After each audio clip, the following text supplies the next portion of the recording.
সপ্তম অষ্টম শ্রেণীর শিক্ষার্থীরা তোমাদের এ ধরনের প্রশ্ন পরীক্ষা আসতে পারে। একটি আয়তাকার বাগানের দৈর্ঘ্য এত মিটার, প্রস্থ 40 মিটার। আমরা জানি আয়তাকার কথাটা যদি আসে সেখানে দৈর্ঘ্য প্রস্থ থাকে, যেটা বড় সেটা হচ্ছে দৈর্ঘ্য আর ছোটটা হচ্ছে প্রস্থ। বাগানের ভিতরে চারদিকে 3 মিটার চওড়া রাস্তা আছে। তো প্রথমে বলছে উপরের তথ্যের আলোকে অর্থাৎ উদ্দীপকের আলোকে আনুপাতিক চিত্র অঙ্কন করো। তো যদি এরকম প্রশ্ন অ্যান্সার করতে যাই তাহলে আমরা প্রথমে লিখতে পারি এরকম যে ক নাম্বার লিখে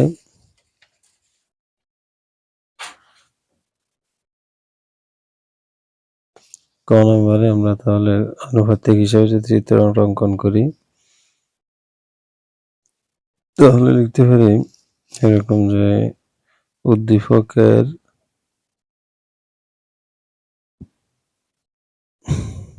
আলোকে নিম্নে আনুপাতিক চিত্র অঙ্কন করা হলো।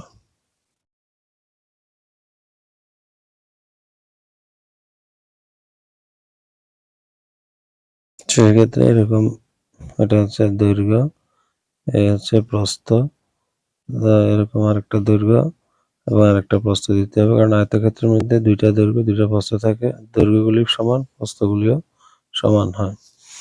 আয়তাকার বাগান এটাই, এর মধ্যে ভিতরে বলছে 3 মিটার চওড়া রাস্তা দিতে হবে।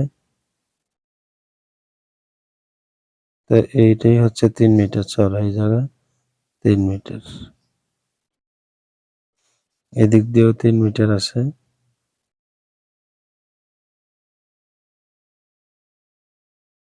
তাহলে এদিক দিয়ে 3 মিটার চওড়া রাস্তা, এদিক দিয়ে 3 মিটার মানে এদিক দিয়ে 3 মিটার আছে, এদিক দিয়ে 3 মিটার মানে এদিক দিয়েও 3 মিটার আছে।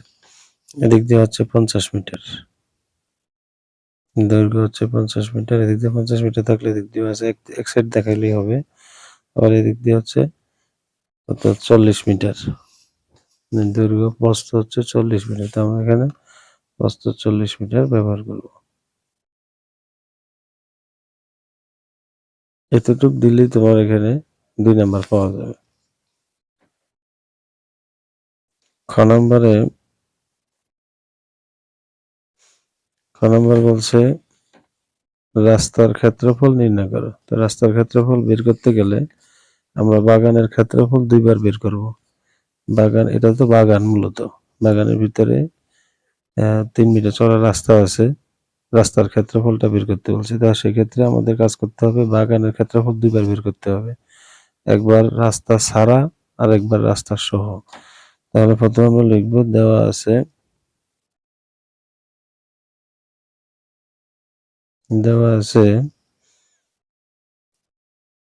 রাস্তা সহ যে 50 মিটারের কথা বলছে, মূলত এই যে 50 মিটার বলছে বাগানের দৈর্ঘ্য, এটার মধ্যে কিন্তু রাস্তা আছে, এটার মধ্যেও রাস্তা আছে। এখন রাস্তা সহ, তাহলে প্রথম লিখতে হবে যে দেওয়া আছে রাস্তা সহ বাগানের দৈর্ঘ্য।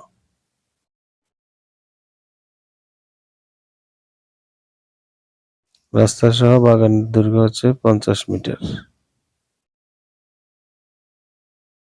এবং রাস্তা সহ বাগানের প্রস্থ 40 মিটার। সুতরাং রাস্তা সহ বাগানের ক্ষেত্রফল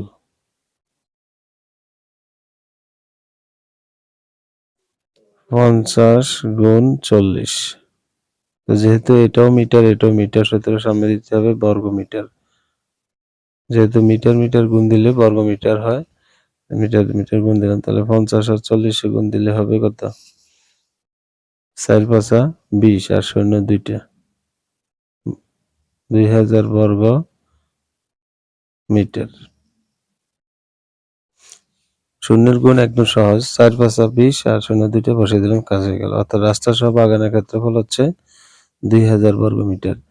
এখন এটা হচ্ছে, এটার মধ্যে রাস্তা আছে, এখন আরেকটা বের করতে হবে রাস্তা ছাড়া।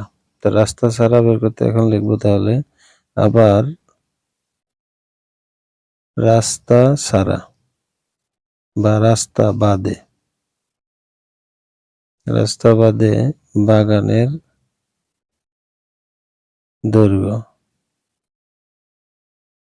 তো রাস্তা বাদে যদি বাগানের দৈর্ঘ্য বের করতে যাই, আমরা দেখি আপার ছবিটা এখানে যেহেতু চিত্রটা আমরা এঁকেছি, এখানে রাস্তা কিন্তু এখন দৈর্ঘ্য যদি আমি বের করতে যাই, এটা তো হলো রাস্তা, এটি সর্বোচ্চ রাস্তা। আর বাগানটা তাহলে বাগান যদিও পুরোটাই বাগানের ভিতরেই রাস্তা বাগানটায়, তারপরে বাগানের গাছগাছালি শুরু হয়েছে কিন্তু এই বাউন্ডারির ভিতরে, এই দাগের ভিতরে শুরু হয়েছে গাছগাছালি, অর্থাৎ বাগান মূলত এটা হচ্ছে রাস্তা। তাহলে রাস্তা বাদে বাগানের দৈর্ঘ্য যদি হিসাব করতে যাই, তাহলে এক্ষেত্রে এদিক দিয়েও 3 মিটার কমছে, এদিক দিয়েও কিন্তু 3 মিটার কমে গেছে। তাহলে কয় মিটার কমলো? 6 মিটার। কার থেকে? 50 থেকে। তাহলে আমরা লিখতে পারি এখানে 50 বিয়োগ 2 গুণ 3 মিটার সমান সমান 50 থেকে 3 দুগুণে 6 যদি চলে যায় তাহলে থাকতেছে 50 থেকে 6 গেলে 44 মিটার।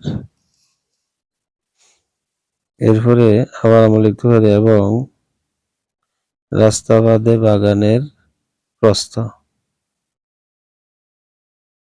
তো বাগানের প্রস্থ চিত্রের মধ্যে আছে 40, সেখান থেকে 2 গুণ 3 অর্থাৎ 2 দিক দিয়ে 3 মিটার 3 মিটার বাদ গেলে থাকতেছে 40 থেকে 6 চলে গেলে থাকতেছে 36 34 মিটার।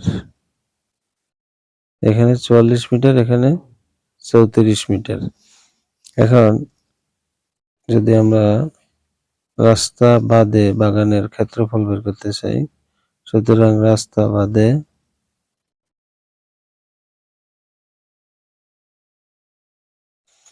বাগানের ক্ষেত্রফল।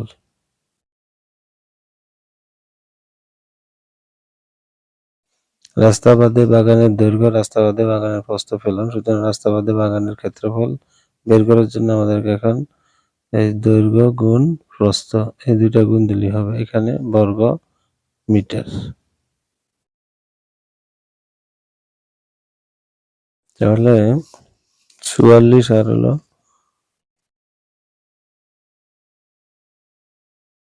44 আর হচ্ছে 34 1496 1496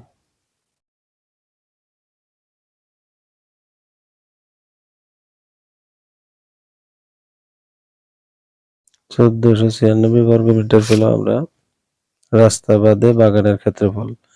তাহলে রাস্তার ক্ষেত্রফলটা বের করতে গেলে কি করবো? সুতরাং রাস্তার ক্ষেত্রফল সমান সমান ওই 2000 থেকে 1496 বিয়োগ সামনে বর্গমিটার, তো বিয়োগ 2000 504 বর্গ মিটার। রাস্তার ক্ষেত্রফল মূলত এটাই হবে অ্যান্সার।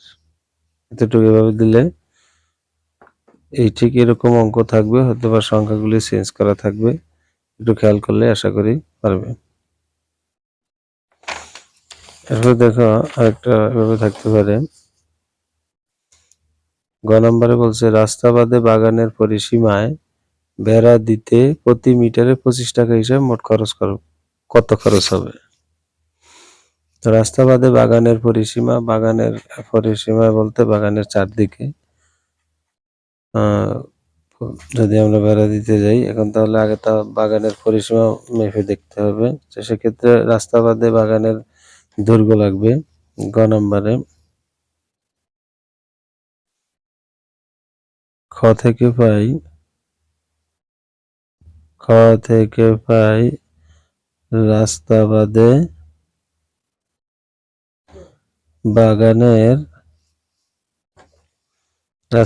বাগানের দৈর্ঘ্য, এটা পেলাম 44 মিটার, এবং রাস্তা বাদে বাগানের প্রস্থ, এটা পেলাম কত 34 মিটার। সুতরাং রাস্তা বাদে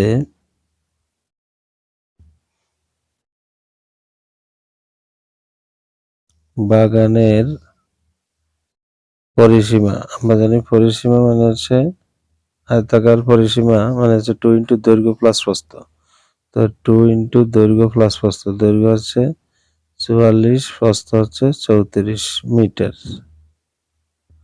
সমান সমান 2 ইন্টু তাহলে 44, 40, 38, 70, 78, এই 44 আর 34, 78, 78 দুগুণে আসতেছে 7, 8 গুণ 2, 156। তাহলে আমরা দিব 156 মিটার। এটা হচ্ছে রাস্তা বাদে বাগানের পরিসীমা। এখন যেহেতু বলছে প্রতি মিটারে 25 টাকা করে খরচ করতে হবে, সুতরাং লিখবো আমরা সুতরাং প্রতি মিটারে 25 টাকা খরচ করলে বেড়া দিতে লিখবো বাগানের পরিসীমায় প্রতি মিটারে মোট খরচ, প্রতি 1 মিটারে লিখবো তাহলে যে রাস্তা বাদে বাগানের পরিসীমায়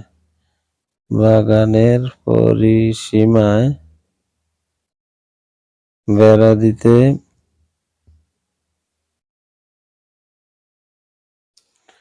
প্রতি মিটারে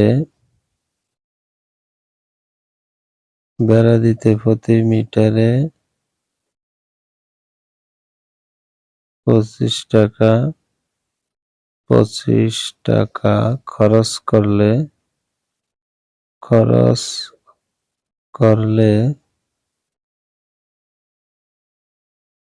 মোট খরচ